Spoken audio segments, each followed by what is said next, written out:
เดี๋ยววันนี้เรามาทำพิซซ่ากันค่ะลูกเพื่อนมาบ้านนะคะมีน้ำค่ะครึ่งถ้วยตวงเราจะพรูฟยีสต์ก่อนน้ำตาลทรายแล้วก็ยีสต์ค่ะทิ้งไว้แบบเนี้ยประมาณ 5-10 นาทีเสร็จแล้วนะคะเราจะใส่นมค่ะนมรสจืดเนี่ยนะคะเพิ่มไปอีกครึ่งถ้วยตวงไข่ไก่เบอร์ 3จะไข่เย็นก็ได้นะ1 ฟองคนทุกอย่างให้เข้ากันวันนี้ใช้เครื่องนะคะแป้งขนมปังค่ะหรือแป้งสาลีอเนกประสงค์ก็ได้โดยส่วนตัวมีนาใช้แป้งสาลีอเนกประสงค์นะ2 ถ้วยตวงแล้วนะแป้งเหมือนเดิมค่ะเดี๋ยวสรุปให้ฟังอีกทีว่าเท่าไหร่เพราะว่าการใส่แป้งเนี่ยมีนากะเอาคนทุกอย่างให้เข้ากันเกลือค่ะเกลือป่นเนี่ยประมาณครึ่งช้อนชาหรือประมาณ1/4ก็ได้ถ้าเกิดไทยเค็มนะเดี๋ยวเราจะนวดนะคะทุกอย่างให้เข้ากันก่อนแป้งจะนุ่มๆค่ะเนี่ย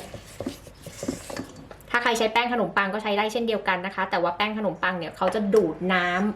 ำมากกว่าแป้งสาลีอเนกประสงค์อาจจะใส่น้อยกว่าแป้งสาลีอเนกประสงค์ก็ได้ตัวนี้นะคะจะเป็นสูตรที่แตกต่างจากสูตรที่เคยทำมาคือเขาจะเป็นสูตรที่แบบว่ารสชาติแบบคือคนไทยกินเลยแหละนุ่มๆค่ะตัวฐานแป้งเนี่ยเราจะทำเก็บไว้ได้เดี๋ยวเราจะนวดนะคะให้เขาเข้ากันก็ถ้านวดเครื่องนะคะนวดสปีดกลางค่ะประมาณ3 นาทีแป้งนะคะใช้ไปถึง3 ถ้วยตวงนะมีนาเติมแป้งลงไปนะเสร็จแล้วเราจะเติมเนยค่ะเนยจืดหรือเนยเค็มก็ได้ลงไป18 กรัมแล้วคราวนี้เราก็จะนวดค่ะนวดธรรมดาเนี่ยแหละค่ะให้แป้งเขาเนียนนวดมือก็ได้ไม่จำเป็นต้องถึงเป็นฟิล์มนะ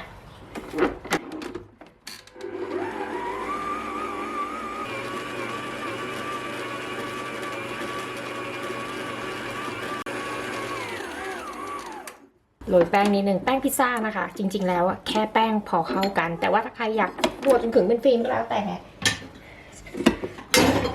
เราไม่ขัดศรัทธาโรยแป้งไปนิดนึงค่ะ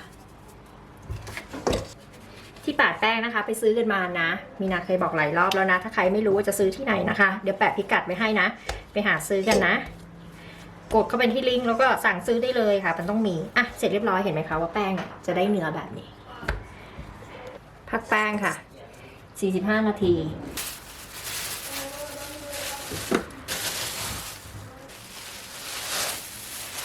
เรามาแบ่งนะคะ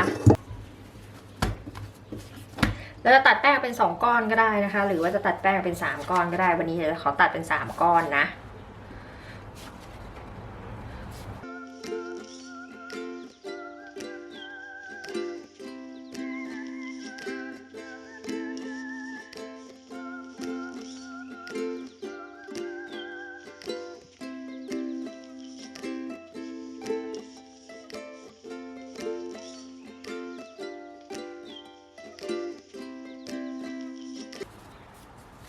คุณเห็นวิธีการปั้นของมีนาแล้วนะเดี๋ยวจะทำให้ดูนะคะวิธีการปั้นของมีนาก็คือเนี่ยคลึงค่ะใช้ตรงเนี้ยคลึงเสร็จเรียบร้อยถามว่าแช่แป้งในตู้เย็นได้ไหมแช่ได้ค่ะแต่ว่าวันนี้ไม่แช่นะคะวันนี้จะอบแต่ตัวแป้งไว้ก่อนแล้วค่อยมาทำตัวพิซซ่ากันเราจะพักแป้งนะคะพักอีกประมาณ20 นาทีโรยแป้งค่ะเล็กน้อยแล้วก็เดี๋ยวเราจะรีดนะคะให้มีความหนาประมาณ1 เซนตรงนี้ต้องทาแป้งใครจะใช้แป้งข้าวโพดทาก็ได้นะข้าวโพดสีเหลืองนะ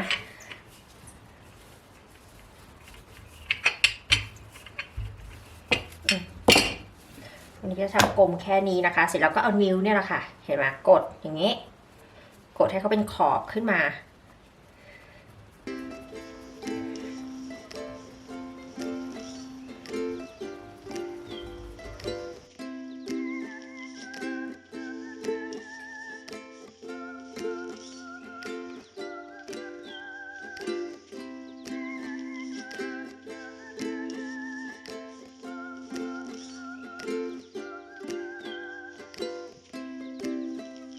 เสร็จแล้วก็ใช้ซ่อมเนี่ยค่ะจิ้ม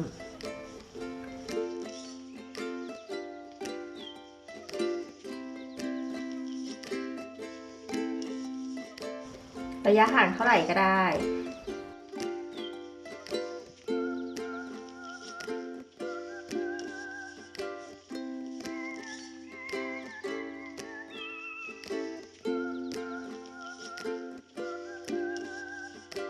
ส่วนอันนี้นะคะเราก็ทำไว้เรียบร้อยแล้วนะคะเอาแค่แป้งเดี๋ยวเราจะอบแค่แป้งเดี๋ยวเราจะพักแป้งไว้ประมาณ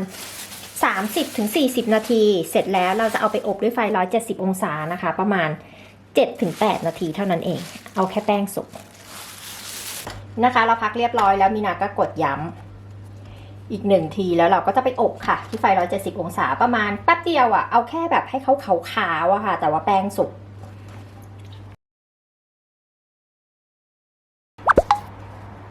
อบมาแล้วค่ะก็จะได้แบบนี้นะอบมาประมาณ7-8 นาทีนะคะข้างล่างก็จะขาวๆแบบนี้นะแล้วเราก็พักเอาไว้ค่ะให้เขาเย็นตัวลงแล้วก็ห่อแรปแช่ช่องฟรีซได้เลยเป็นแบบนี้